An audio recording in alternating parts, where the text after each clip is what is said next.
अच्छा, अब नेक्स्ट हमारे पास आती है डिजीज़ एक क्रॉनिक ऑब्स्ट्रक्टिव पुल्मोनरी डिजीज़। ये हमारे पास ऑब्स्ट्रक्टिव है और फिर जो नेक्स्ट हम देखेंगे वो हमारे पास कौन से होंगे, रिस्ट्रक्टिव डिजीज़ होंगी। अब पहले हम कुछ देख लेते हैं कि इनमें डिजीज़ में क्या क्या है। एक हमारे पास फोर्स्ड एक्सपायरेटरी वॉल्यूम कम है। अब हम देख लेते हैं ये फोर्स्ड एक्सपायरेटरी वॉल्यूम जो क्या है, मतलब वो वॉल्यूम जो हम एक्सपायर करते हैं वो कम है। क्यों कम है? ऑब्स्ट्रक्शन हो गई है, जो एयर अंदर आई ड्यू टू ऑब्स्ट्रक्शन वो बाहर ही नहीं जा रही, तो जो बाहर एयर का एक्सपायरेटरी वॉल्यूम है वो कम हो जाएगा। ठीक है।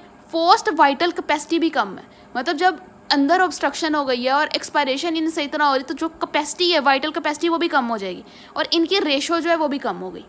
लेकिन रेजिडुअल वॉल्यूम लंग्स का ज़्यादा हो गया है। क्यों? क्योंकि जो अंदर आया, पहले तो नॉर्मली था ना कि लंग्स के अंदर हमारे पास एयर आती थी, एक स्पेसिफिक अमाउंट जो थी वो रहती थी और बाकी सारी एक्सपायरेशन में बाहर चली जाती थी, कोई ऑब्स्ट्रक्शन नहीं होती थी, बाहर चली जाती, जिसकी वजह से हमारे पास फोर्स एक्सपायरेटरी वॉल्यूम भी नॉर्मल होता था। अब ऑब्स्ट्रक्शन की वजह से वो बाहर ही नहीं जा पा रही, जिसकी वजह से फोर्स एक्सपायरेटरी वॉल्यूम भी कम हुआ है। लेकिन अब बाहर नहीं जा रही तो सारी अंदर ही है ऑब्स्ट्रक्शन की वजह से, तो रेजिडुअल वॉल्यूम हमारे पास बढ़ा हुआ है क्योंकि वो बाहर नहीं जा पा रही ऑब्स्ट्रक्शन की वजह से। और टोटल लंग कैपेसिटी अगेन वो बाहर नहीं जा पा रही तो एक्सपायरेटरी भी ठीक तरह से हो ही नहीं पा रहा, तो टोटल लंग कैपेसिटी भी हमारे पास जो उस पेशेंट के अंदर बढ़ी हुई है। अब हम इसके अंदर डिजीजेस देखते हैं कौन सी आती है। एक ब्रोंकाइटिस है, एम्फाइसीमा है, एस्थमा है और ब्रोंकियोइक्टेसिस है। पहले हम पढ़ लेते देखते हैं ब्रोंकाइटिस। ब्रोंकाइटिस हमारे पास क्या, अच्छा ब्रोंकाइटिस हमारे पास ऐसी डिजीज है जिसमें हमारे पास क्या है कि प्रोडक्टिव, पहले हमारे पास क्या है, इस डिजीज़ में होता क्या है कि जो ब्रोंक्यूल्स के अंदर जो म्यूकस ग्लैंड्स है ना उनकी थिकनिंग हो जाती है। और नॉर्मली उनकी थिकनिंग कितनी होती है कि जो ब्रोंक्यूल्स की आप थिकनिंग है, जो उनकी मेम्ब्रेन की थिकनिंग, उससे भी ज़्यादा ग्लैंड की जो वो थिकनिंग हो जाती है। इसमें हमारे पास क्या होता है कि क्रॉनिक जो प्रोडक्टिव कफ होगी और for at least for 3 months over the minimum time of 2 year, 2 सालों का मिनिमम टाइम है और उसके अंदर कम से कम 3 महीने के लिए आपको प्रोडक्टिव, मतलब जो कहते हैं रेशे के साथ आपको जो कफ है वो आएगी। ठीक है। उसके अलावा मोस्ट कॉमन कॉज क्या है, किन पेशेंट के अंदर ये हमारे पास ज़्यादा करता है, स्मोकिंग इसका मोस्ट कॉमन कॉज है। ठीक है। होता क्या है, इसमें थिकनिंग हो जाती है म्यूकस ग्लैंड की ऑफ द ब्रोंकाई। ठीक है। और ग्लैंड बिकम ज़्यादा थिक हो गया आपस में, एज कम्पेयर जो ब्रोंकियल वॉल था उससे भी ज़्यादा थिक हो गया। ठीक है। और प्रोडक्टिव कफ होगी, मैंने इस पर कहा कि प्रोडक्टिव कफ होगी और अलॉन्ग विद वीज एंड क्रैकल्स, ये चीज़ें याद रखनी है क्योंकि बहुत सी इसमें प्रोडक्टिव कफ है, सिम्टम्स तकरीबन सेम ही है कि कफ है, ठीक है, डिस्पीनिया वगैरह हो रहा है, लेकिन ये है कि इसमें प्रोडक्टिव है किसी में प्रोडक्टिव नहीं है, तो ये ज़रूर याद रखना है कि इसमें बहुत ज़्यादा प्रोडक्टिव कफ होती है, स्पूटम बहुत ज़्यादा इसके साथ आता है, वीज क्रैकल्स। एक और चीज़ हम कहते हैं ब्लू ब्लॉटर्स। ब्लू का क्या मतलब है कि हमारे पास अब देखो कि वहाँ पे म्यूकस था, हमने कहा कि ग्लैंड जो है वो बहुत ज़्यादा उसकी थिकनिंग हो गई है, वो बहुत ज़्यादा म्यूकस प्रोड्यूस करवाता है। ये हमारे पास वेसल है, यहाँ पे हमारे पास जो है म्यूकस अब प्लग हो गया नॉर्मली, और यहाँ पे हमारे पास म्यूकस प्लग हो गया तो अब एयर जो है वो पूरी ऑक्सीजन जो अंदर जा नहीं पा रही, तो वहाँ पे हमारे पास ऑक्सीजनेशन हो ही नहीं पा रही, वेंटिलेशन हो ही नहीं पा रही, तो एज अ रिजल्ट वहाँ पे साइनोसिस हो रही है। तो ड्यू टू साइनोसिस ब्लू और एयर जो है वहाँ पर ट्रैप हो गई है। ठीक है। तो वो ब्लॉटेड अपीयरेंस दे रही है, तो हम कहते हैं ब्लू ब्लॉटर। इसके अंदर जो इसका क्लिनिकल इंपॉर्टेंट जो फीचर है वो क्या होगा, लंग्स अपीयर ब्लू ब्लॉटर। ठीक है। अब नॉर्मली ना इसमें क्या है कि अगर हम ऑक्सीजन भी देना तो इतना फ़ायदा नहीं होता, क्योंकि ये देखो एक नॉर्मल एल्वुलाई है और ये एल्वुलाई है वो जहाँ पे हमारे पास जो है म्यूकस प्लग हुआ है। हम पेशेंट को बाहर से ऑक्सीजन दे जा रहे हैं कि वो ब्लू ब्लॉटर अपीयरेंस आ रही है कि साइनोसिस हुई है, तो हम बाहर से ऑक्सीजन दे दें।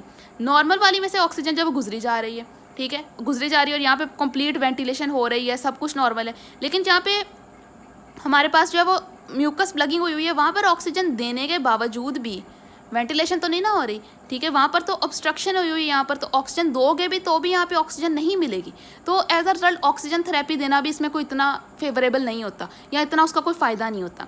ये आ गया हमारे पास ब्लू ब्लॉटर अपीयरेंस है इसकी। रिस्क फैक्टर हमारे पास क्या है कि पुल्मोनरी हाइपरटेंशन करवा सकती है, वेजोकंस्ट्रिक्शन करवा सकती है, राइट हार्ट फेलियर हो सकता है इससे। नेक्स्ट हम डिजीज देखते हैं, इसमें कहते हैं एम्फाइसीमा। एम्फाइसीमा क्या है, डिस्ट्रक्शन ऑफ एल्वुलर वॉल्स, मतलब उसकी जो एल्वुलाई की सारी वॉल्स हैं उसकी डिस्ट्रक्शन हो गई है। ठीक, जिसकी वजह से हमारे पास लंग्स की इलास्टिक रिकॉयल जो है वो कम हो गई है और लंग्स जो है कोलैप्स हो गए हैं। ये देखो ये ऐसे एल्वुलाई ये इसके दरमियान में वॉल्स हैं सारी बनी हुई। अब इसमें क्या है, ये जो इसकी ये वॉल्स हैं इन सब की डिस्ट्रक्शन हो गई और एल्वुलाई ऐसी अपीयरेंस देने लग पड़ी है। सरफेस एरिया तो ज़्यादा हो गया है लेकिन इलास्टिक रिकॉयल कम हो गई है, तो सही तरह से एक्सपायर हो ही नहीं पाएगा। ठीक है। वहाँ पे ऑब्स्ट्रक्शन थी म्यूकस प्लगिंग की वजह से, तो एक्सपायरेशन नहीं हो पा रही थी। यहाँ पर अब सरफेस एरिया ज़्यादा है लेकिन वो जो इलास्टिक रिकॉयल थी, क्योंकि अंदर वाली सारी जो डिस्ट्रक्शन है सैक्स की वो तो हो गई है, इलास्टिक रिकॉयल नहीं होगी तो हमारे पास जो एयर अंदर ही ट्रैप रह जाएगी, सही तरह एक्सपायर हो ही नहीं पाएगी। इसके अंदर क्या कॉज है, स्मोकिंग। यहाँ पे जेनेटिक कॉज जिसे हम मोस्टली कहते हैं कि अल्फा 1 जो एंटी ट्रिप्सिन डेफिशिएंसी है वो होती है। अब on the basis of causative agent हम इसके डिफरेंट टाइप्स हैं। एक तो स्मोकिंग के बेस पे या वही अल्फा-1 एंटीट्रिप्सिन डेफिशिएंसी की वजह से। जो स्मोकिंग की वजह से होता है ना, उसमें हमारे पास क्या होता है कि यूजुअली अपर लोब इन्वॉल्व होगा। अपर लोब के अंदर हमारे पास एल्व्यूलर सैक्स की डिस्ट्रक्शन हुई होगी। अच्छा, स्मोक की वजह से कैसे? स्मोक जो है वो मैक्रोफेजेस को एक्टिवेट करेगा, ठीक है, जो इंटर्न एक्टिवेट करेगा न्यूट्रोफिल्स को, और वहाँ पे वेरियस प्रोटीएज आ जाएंगे। जब प्रोटीएज ज़्यादा हो जाएंगे तो क्या होगा, ये नॉर्मली ना हमारे पास जो प्रोटीएज और जो एंटी प्रोटीएज हैं उनमें एक बैलेंस होता है। हमें ये दोनों चाहिए। जो डिस्ट्रक्ट हो गई हैं, मतलब जो अब यूज़फुल नहीं रही, उन्हें प्रोटीएज डैमेज कर दिया, और एंटी प्रोटीएज के इसके एक्शन को हमारे पास जो है कंट्रोल करने के लिए होना चाहिए। लेकिन स्मोकिंग की वजह से मैक्रोफेजेस है, न्यूट्रोफिल्स है, और ये बहुत ज़्यादा हो गई, ठीक है, तो इनका नॉर्मली जो बैलेंस था दोनों का वो कम ख़राब हो गया। एंटी प्रोटीएज कम हो गए, प्रोटीएज ज़्यादा हो गए, और इन प्रोटीएजेस ने हमारे पास वॉल्स की, एल्वोलाई की वॉल्स की डिस्ट्रक्शन करवा दी है। दूसरी क्या है, अल्फा-1 एंटीट्रिप्सिन डेफिशिएंसी। अब इसमें एंटीट्रिप्सिन यानी जो एंटी प्रोटीएज थे वो ही कम हो गए हैं। एक में प्रोटीएजेस ज़्यादा हो रहे हैं, तो एक के ज़्यादा होने की वजह से दूसरा कम होकर इम्बैलेंस हो रहा है, और एक में जो एंटी प्रोटीएज थे वही कम हो रहे हैं। तो काम मतलब मसला तो दोनों में एक किस्म का ही आ गया ना, कि एक में प्रोटीएज ज़्यादा हो गए हैं, दूसरे में एंटी प्रोटीएज कम हो गए, ठीक है। उसमें हमारे पास क्या है, usually lower lobe of lungs involve होता है। यहाँ पे हमारे पास जो एल्वुलर डिस्ट्रक्शन हुई होती है, और एंटी प्रोटीज हमारे पास क्या होगा, जब वो कम हो जाएंगे तो खुद ही बाखुद एक्शन ऑफ प्रोटीज जो वो ज़्यादा हो जाएगा, क्योंकि बैलेंस डिस्टर्ब हो गया, और एल्वुलर डिस्ट्रक्शन हो जाएगी। अच्छा, अब इसमें हमारे पास जो है कौन सा एरिया इन्वॉल्व होता है, यूजुअली स्मोकिंग में हमारे पास जो है, स्मोकिंग वाले कॉज में हमारे पास जो है सेंट्रल एसिना इन्वॉल्व होती है, ठीक है। इसमें हमारे पास जो है वो ब्रोंकियोल ज़्यादा इन्वॉल्व होते हैं, ये ब्रोंकियोल्स और ये एल्वुलाई, ठीक है। सेंट्रल एसिना मतलब हमारे पास जो है एल्वुलाई को कम डैमेज है, ब्रोंकियोल्स को ज़्यादा डैमेज है, और ये अक्कर होती है 60 to 70 ईयर एज के अंदर ज़्यादा। दूसरे वाले में हमारे पास जो पैन एसिनाई डैमेज है। पैन एसिनाई डैमेज क्या है कि ये हमारे पास जो ब्रोंकियोल्स और ये साथ में नीचे एल्वुलाई, तो होल ब्रोंकियोल्स एल्वुलाई में डैमेज है। यूजुअली एट दी जो 40 मतलब थोड़े मिड जो अडल्ट होते हैं उनके अंदर ज़्यादा होती है, और ये ओल्ड एज पीपल्स के अंदर है। अब हम जेनेटिक बेसिस देख लेते हैं अल्फा-1 एंटीट्रिप्सिन डेफिशिएंसी की। अच्छा, अल्फा-1 जो एंटीट्रिप्सिन डेफिशिएंसी है ना, ये क्यों होती है? जब हमारे पास एबनॉर्मल मिसफोल्डिंग ऑफ प्रोटीन, मतलब abnormal misfolding of the mutant जो प्रोटीन है वो हो जाए।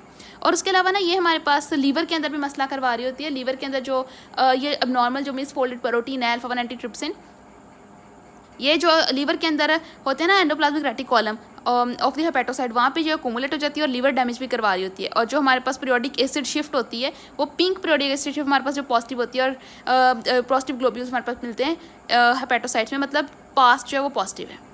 अच्छा, अब नॉर्मली हम इसके जेनेटिक बेसिस देख रहे थे, वो क्या है, ये इसकी एसोसिएशन है कि अल्फा-1 एंटीट्रिप्सिन जो है एक तो लंग्स की डिजीज़ एम्फाइसीमा के साथ एसोसिएट है, दूसरी लीवर की डिजीज़ के साथ भी एसोसिएट है।